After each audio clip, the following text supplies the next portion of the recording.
Welcome to This Week in Jacksonville, plus something extra for our streaming viewers, in addition to the conversations from our show that airs at 9 a.m. Sundays on Channel 4. From billions in unclaimed money waiting to be claimed in Florida, to the state's governor now officially in the race for president, I sat down with Florida CFO Jimmy Patronis to tackle a number of topics. My first question was about the new investigation into allegations that insurers manipulated claims in order to pay Florida homeowners less. So we want to make sure that people are getting the absolute maximum dollar amount they're entitled to. If we see a pattern where adjusters are submitting claims on behalf of a policyholder and the carrier is discounting those claims in a consistent manner, that's a red flag.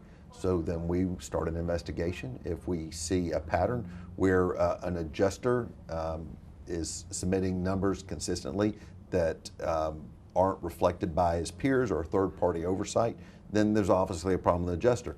If you see where the insurance company is constantly striking down, that's a pattern that's not appropriate. So we will investigate the adjusters.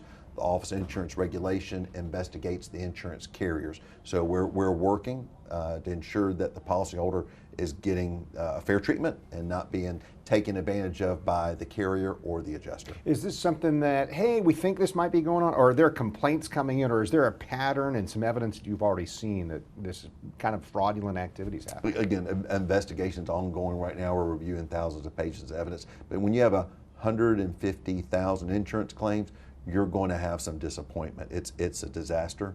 And trying to get through that disaster sometime, it's going to be foggy. It's not going to be crystal clear. But this is why we're here to hold people's hands while we help them adjust their claims. We've done 11 insurance villages already in Fort Myers and Charlotte counties, and we've paid out over $11 million without the aid of a public adjuster or an attorney, just helping people with their carrier get their money. So here we are in June of 2023, start of hurricane season. A couple of big hurricanes that affected lots and lots of people in the state of Florida last year.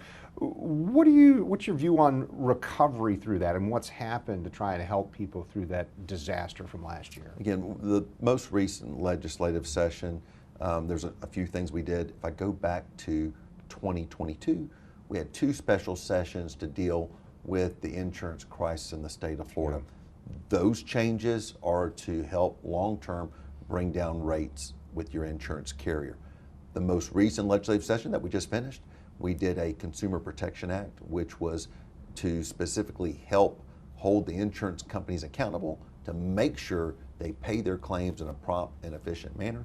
If they don't, then there's fines and penalties. There's a tightened timeline.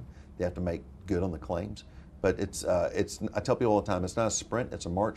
We've constantly got to be leaning forward in order to make sure the policyholders are being protected in this process. There are still folks who have been hurt by it, by increase in premiums, who say the rates are still too high. Do you feel like some of the changes that have come through the legislature and in the recent session and the 2 last year and everything, are those going to help bring the rates down where homeowners can afford it again? Absolutely. But I tell people all the time, every group that I'm with, I say if your insurance rates have not gone up by 50% over the last 2 years, you don't own a home. I mean, it is that painful. But the things I can't control interest rates, I can't control inflation. Both of those are huge cost drivers when it comes to premiums, when it comes to insurance.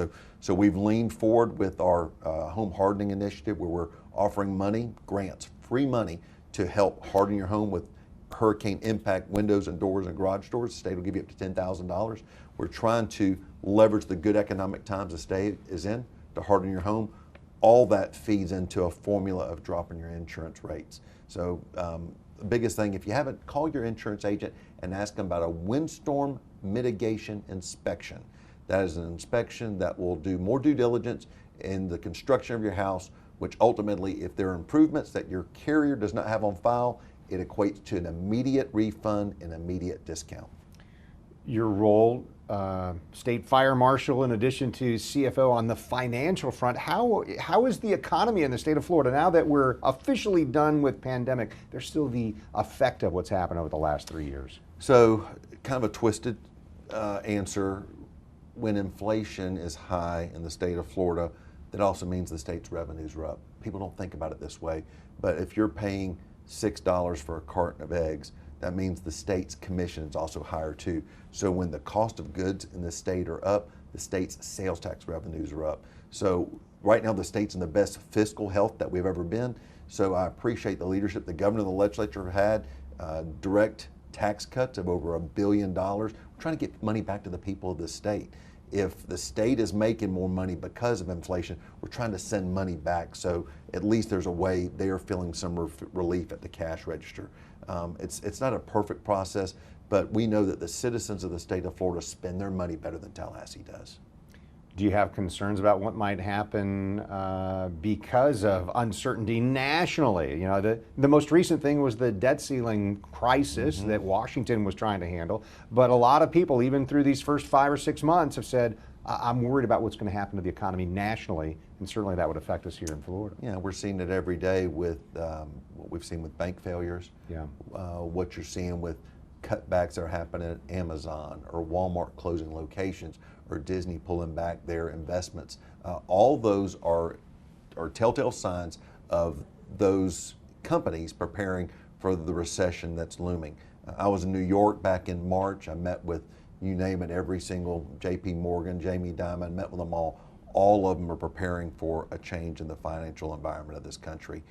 So I'm glad to be in the state of Florida. I'm glad we're in the fiscal health. We've paid down more debt over the last 10 years than we ever have in the history of the state. We're going in the right direction. You mentioned the governor a moment ago. Let me ask you about that. So here it is, end of May, that the governor finally did something that so many people have been asking about for months and months and months. He announced he's going to run for president. How do you feel about that? It seems like you're aligned with or close to the governor and what he stands for. Sure. I mean, this is the third governor that I've got to work with. So I'm kind of the gray hair in the group. The first time I interviewed with you, my hair was dark. It's no Mine longer, too, right? Yeah.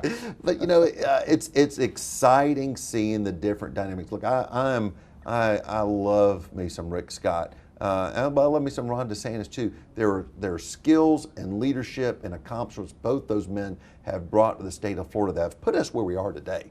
So as I look at what Ron DeSantis and his vision has been for this state, it's been exciting. It's been a different type of accountability. You know, I think he and his wife Casey, it's different. When you've got itty bitties in the governor's mansion, sometimes the policies that you're advocating for maybe deal with what type of struggles a young mom and dad deal with. And this is why I feel like his advocacy for parental rights, protecting our children from things that maybe are not age appropriate, I think it's all coming from where they are in their stage of life of raising their own children. And that's not a bad thing when it comes to the reality of the policy making that Tallahassee has the ability to affect and influence. You're clearly familiar with former state senator Aaron Bean. He's now in Congress. Yeah. I spoke to him recently about the governor making his announcement for president. He said, well, Kent, what I know is the next president is going to be someone from Florida. And that's alluding to former President Trump also running. How do you handicap that? How do you decide who you would want to support in that kind of race? You know, Aaron is so he is so good at navigating tough questions. but he's right. I mean, you know, how blessed are we to have? Look, I think the next president of the United States, you know, there's a great chance he comes from the state of Florida. You know, I know South Carolina's got multiple ones running also, but I don't think they stand a chance compared to the leadership that we've got out of the state of Florida. So I mean, it's going to be interesting to watch. It's still you know, a long ways away. Of course. And there's going to be a lot of money spent, and there's going to be a lot of punches thrown. But again, the policies that we have had on the books here in Florida have led to the best prosperity this state has ever had, and this is my 17th year in the process. There was recently a group of civil rights organizations who issued what they called a travel advisory, really a warning. They're saying, don't be a tourist. Don't come to Florida because of some of the policies that have been enacted. What's your response to that? How do you feel about those groups saying, don't come to Florida? Unfortunately, those groups are sympathizing with a failed administration in Washington, D.C. They're trying to do anything to change the narrative, to try to give presidential candidates running right now, when you've got, you know, two of them from the state of Florida, they're trying to knock them off their game, give them a series of questions or criticisms that they're having to defend or deal with. I think what it is look, all's fair in love, war, and politics. This is part of the war of politics that's taking place, and the failed administration in Washington is going to try to do everything they can to keep their status quo in place, while the candidates running to replace that current administration are going to do everything to point the failures out of the current administration. Mr. Patronis, tell me about this unclaimed funds stuff, and I know you got something to share here. This is amazing to me. The whole notion of, hey, you might have money just sitting out there. You clearly have done some research It here. sounds too good to be true, right? It does. I mean, I'm going to give you free money. That's not free money. It's your money. So we run the Unclaimed Property Vault for the state of Florida. But that's paychecks, that's dividends, that's, you name it, insurance proceeds. So if the Justice Household never cashes this check, eventually ends up in the state of Florida. So we did some research and we looked at, so what does WJXT have waiting for it? We've got actually $1,070 No kidding. there. That's just, now this is just searching the surface of JXT. So I tell people all the time, search your name, your mom and dad's name, your grandparents' name, your spouse's name, your business name, and see if we have something in our Unclaimed Property Vault at fltreasurehunt.gov. And anyway, enjoy it. Thanks so much. Can I cash this? Good luck. Yeah, good luck. We'll get you a real one, though. I would ask about this. How much is in that unclaimed fund? It's more than $1 billion. Yeah, right? so I've started my 7th year on the job. We've given out over $2 billion since I've been in office. So we get hundreds of millions of dollars every year. Last year we gave out over $300 million.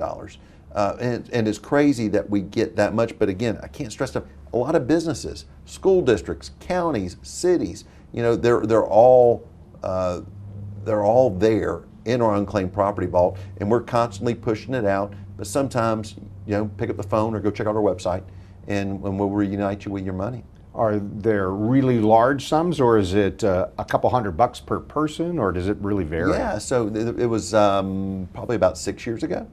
We had a case where we had identified a life insurance policy for $115,000. A woman had passed away. She listed her godson as the beneficiary. He didn't know it existed. We researched it. We saw that big lump sum check, and we gave him a transformational check for $115,000 where his godmother had signed him as a beneficiary. He never knew it. What did I miss in terms of things going on with the state of Florida and your office as CFO? I'll touch a little bit on the financial health of the state. We had this most recent legislative session passed a $119 billion budget. Now, even though it's the biggest budget in state history, we've also paid down more debt over the last 7 years than we ever have in the history of the state. So we're on a pathway. When I originally took office, we were at $24 billion in debt. Now we're down to $17 billion in debt. We're constantly, matter of fact, the governor this past year, he's actually proposing in his annual budget dollars to be set aside to pay down debt. So this has been great, because you think about it, all I know is I want to leave this state in a better financial health for our kids and our grandkids, and this is what we're doing every single day in Tallahassee. You can watch for more in-depth interviews just like this one. It's in addition to our show, airing at 9 a.m. Sundays on Channel 4. This is special content, and you'll only see it here on News 4 Jax Plus.